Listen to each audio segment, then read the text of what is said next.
तो dispersion of light का मतलब होता है व्हाइट कलर, जो व्हाइट लाइट जो होते हैं, जो ये व्हाइट कलर के लाइट होते हैं, ठीक, वो कंपोजिट है 7 कलर से बना हुआ है। पहले तो ये जानकारी रहना जरूरी है। ठीक है, व्हाइट लाइट कितने कलर से बना हुआ है? 7 कलर से बना हुआ है, composite by 7 colour of light, 7 colour of light. अब वो 7 कलर कौन कौन से होते हैं दिस ब्रो?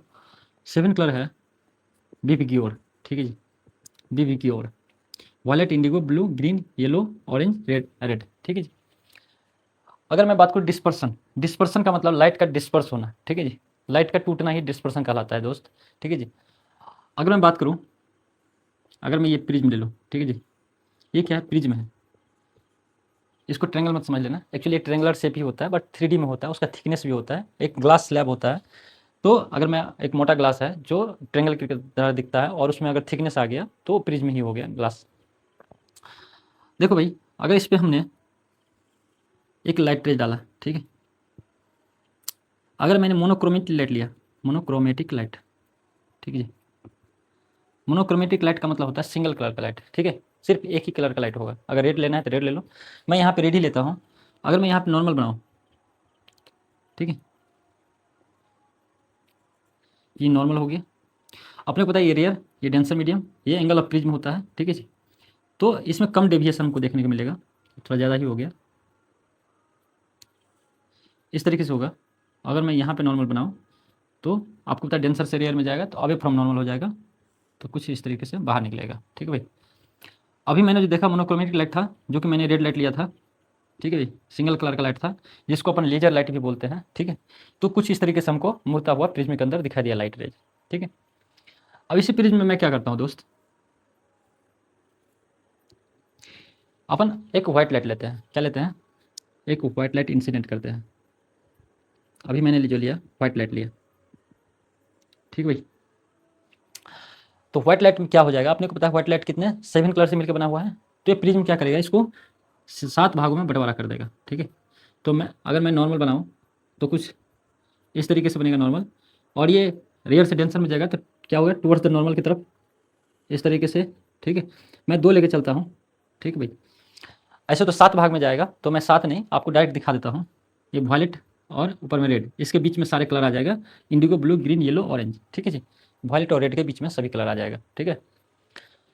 तो प्रिज्म लगा दिया मैंने, और अगर मैं यहाँ पे बनाऊँ नॉर्मल, अगर मैं यहाँ पे कोई स्क्रीन रख दूँ तो हमको क्या दिखाई देगा, एक लाइट ऐसे, दूसरा लाइट इस तरीके से, ठीक है, वॉयलेट और रेड, इसके बीच में बाकी सारे रे ऑफ लाइट रहेगा। तो इसमें आपको क्या देखने को मिल रहा है, कुछ नोटिस कर रहे हैं आप? व्हाइट लाइट सबसे पहले तो 7 कलर में बिग व्यूअर में टूटा, ठीक है। सबसे ज़्यादा कौन सा लाइट बेंडिंग हो रहा है भाई, वायलेट कलर का। सबसे कम कौन सा हो रहा है, रेड कलर का, ठीक है जी। तो ये ऐसा क्यों हो रहा है, तो ये डिपेंड करता है, प्रिज्म किसी लाइट व्हाइट लाइट को जो 7 कलर में बांट रहा है, तो वो डिपेंड करता है वेवलेंथ ऑफ लाइट पे, ठीक है। लाइट का जैसा वेवलेंथ होगा उस तरीके से उसका बेंडिंग होगा, ठीक है जी। तो सबसे पहला बात, अगर मैं इधर की तरफ जाऊँ, ठीक है, वायलेट से रेड की तरफ जाऊँ, तो वेवलेंथ क्या होगा लाइट का, वेवलेंथ जो होगा वो भाई इंक्रीज करेगा, क्या करेगा, इंक्रीज करेगा। सबसे ज़्यादा रेड कलर का लेमडा होता है, वेवलेंथ मतलब सबसे ज़्यादा जो होगा, वेवलेंथ को लेमडा से रिप्रेजेंट करते हैं, ठीक है, रेड कलर का, और सबसे कम जो होगा वायलेट कलर का, ठीक है जी। तो ये अपने को पता रहना चाहिए। अब वायलेट कलर का सबसे कम लेमडा है, इसीलिए वो ज़्यादा बेंडिंग हो रहा है, क्या हो रहा है, अधिक बेंडिंग होगा, अधिक बेंडिंग होगा। और रेड कलर का कम, सॉरी, रेड कलर का अधिक लेमडा है तो वो क्या होगा, कम बेंडिंग होगा, कम बेंडिंग होगा, ठीक है जी। और वायलेट कलर का कम लेमडा है, मतलब वेवलेंथ इसका कम है, तो क्या होगा, अधिक बेंडिंग होगा, ठीक है। आपने इस तरह से भी दिखा सकते हो रेड कलर का, अगर मैं इसका इस तरीके से दिखा दिया, और वायलेट कलर का, ठीक, तो इसका वेवलेंथ कम है तो बेंडिंग ज़्यादा, इसका वेवलेंथ ज़्यादा बेंडिंग कम, ठीक है भाई। अब ये तो हमने देखा प्रिज्म में। अगर मैं बात करूँ, अगर मैं बात करूँ, ठीक है जी, ज़रा देखिए,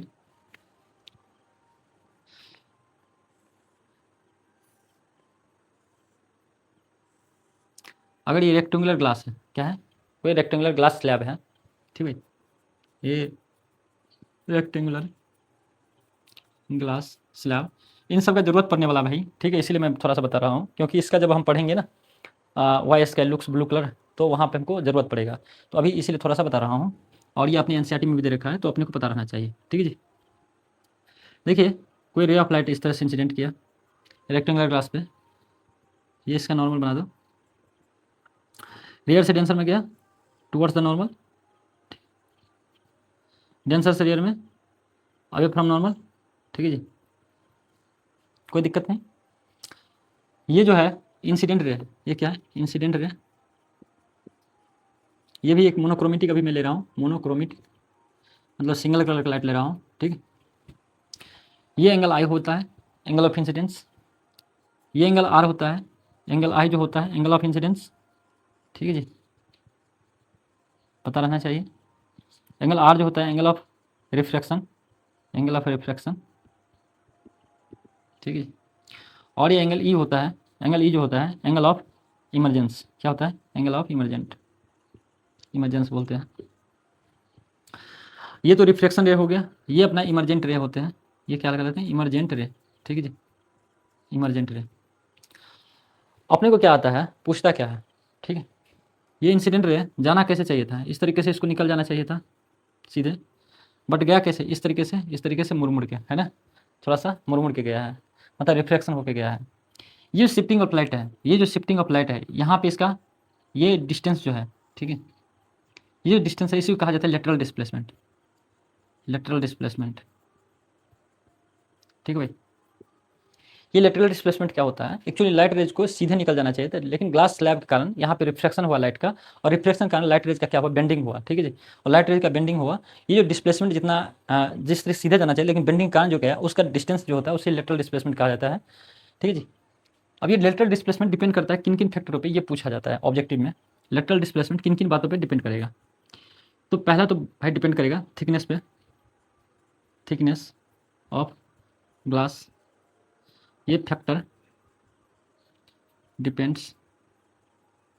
ठीक है, फैक्टर डिपेंड्स,